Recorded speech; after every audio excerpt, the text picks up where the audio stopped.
Here is the glorious, huge, flying aircraft carrier. I haven't come up with a name for it. That's the island, multiple floors, the flight deck. I haven't built any planes for it yet. All those thingies are supposed to hold guns, but I'm still experimenting with how I want to do the guns. This does work, and it's reasonably compact, but I'm not sure if I'm happy with it yet. Especially with the reloading of it. That's just a bit of weight to balance it out. Very pain in the ass to balance this. And a lot of heavy blocks down the bottom because the carrier deck weighs a lot. Crate blocks don't weigh anything, really. But dark oak slab does, and when you have a lot of it, it becomes problematic. Engine nacelles, ducted. The control logic propeller sits in here. It's like a little maintenance walkway to the duct, which I think is pretty cool. In here, steam engine. I intend to make it auto fill with lava. We're working on down there. I haven't started that yet. Same. We have multiple walkways. Guns will also go here. And there's also some in front. There's multiple floors. We have crew quarters. And there's the captain's quarters just in there. The only way to get to the captain's quarters right now is along this very precarious walkway in this nice open frame area. I just think it looks nice, the walkway hanging by chains. And this goes between the bow rooms and the aft rooms. I haven't really finished the interior yet, so there's nothing in the bow rooms, but there's like 4 rooms. Here we have the gondola, pilot and co-pilot seat. We're out of fuel. That's not good, but these hold the very important lifting fuel. Burners. There is a total of 16 burners for 16 compartments in the balloon. So it's not just one big balloon on either side, because the burners only work with up to 4,096 blocks of volume. We got 2 shafts, one for the fuel pumps, which is the slower one, and one for the burners.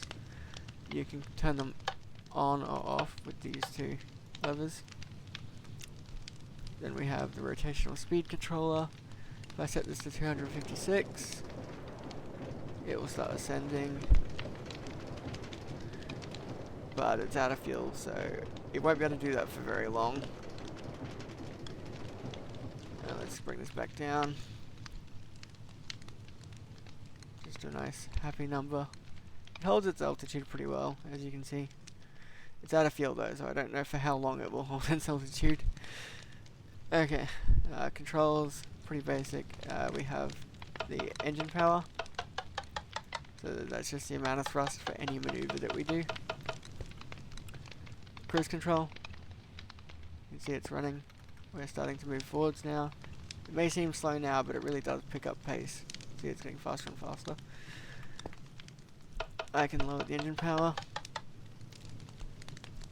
to like half. Still picking up a hefty pace. Let's bring that back up. Get an idea.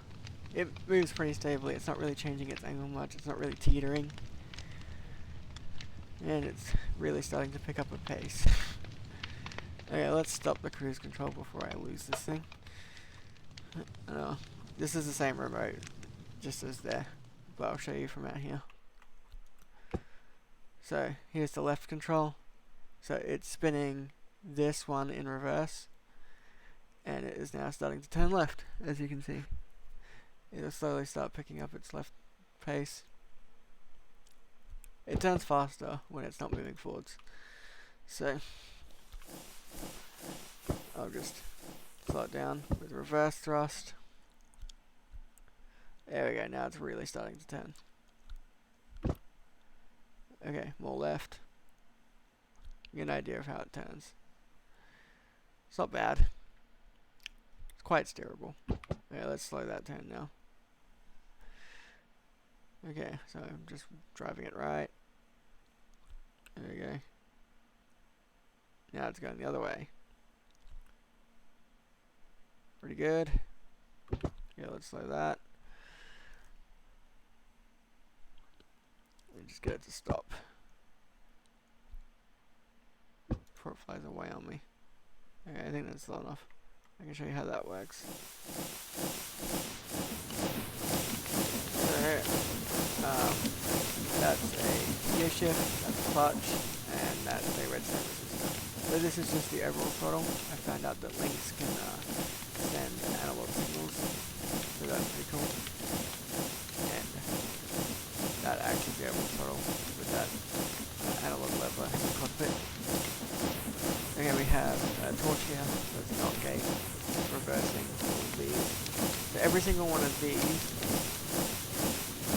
goes through the NOT gate and into the clutch. And all of these receivers are basically just every single control on the linked controller. So when I press any button, it activates rotational output from the gear shift. Then the gear shift just decides which way the motor rotates, what the propeller rotates. We have an orange die and a green die, blue die on this side.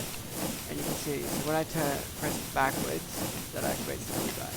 So it will reverse it, and you can see that there is also a blue die on this side. So if I press backwards, that's going to reverse it, and the clutch is going to be deactivated.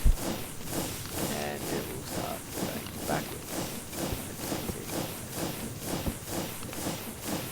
When I go forwards, none of the gear shifts are activated, and it just activates the clutch.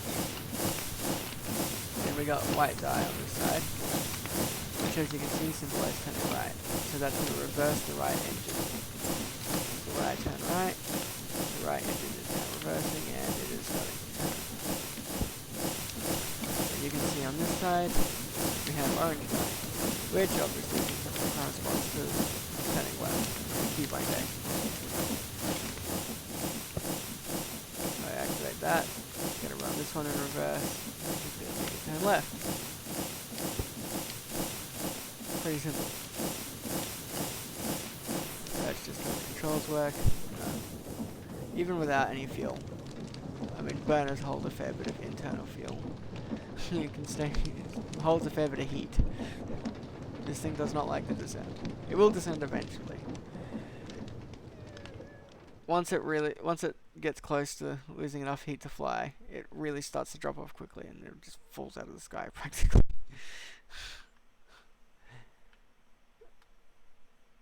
So you really gotta let that heat out slowly. Which it is doing. It's out of fuel, so it's gonna start descending. We got the side elevator. Well, not really elevator, but stairwell. It goes between the island and the gondola with the main controls. I might add some controls in the control tower. This has a few rooms, staircase. Still need to do the interior. I don't really know what I'm going to put everywhere. And I still need to make planes for this and figure out what I'm doing with the guns.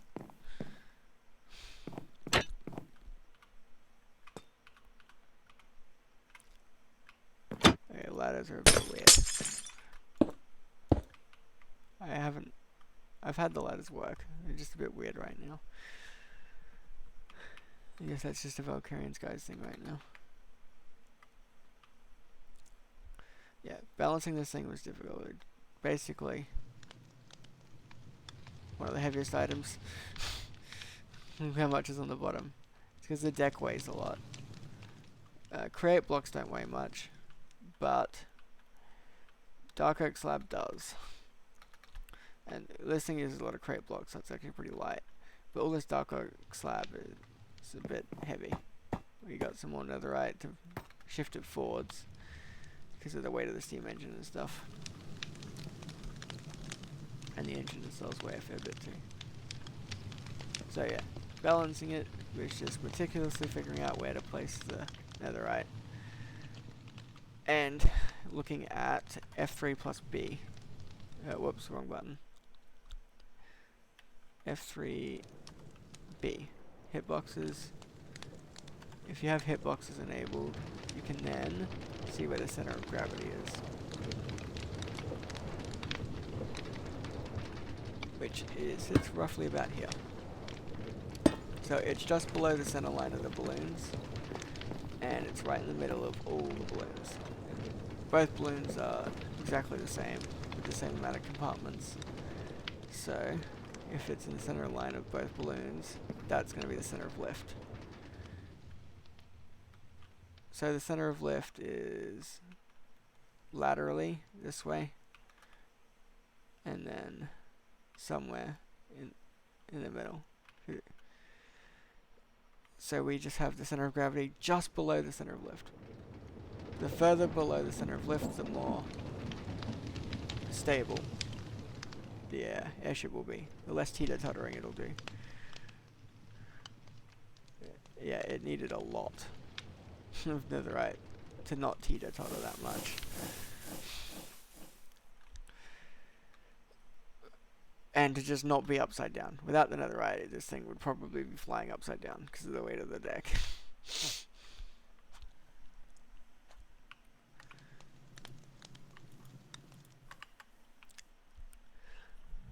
So yeah, it flies pretty well.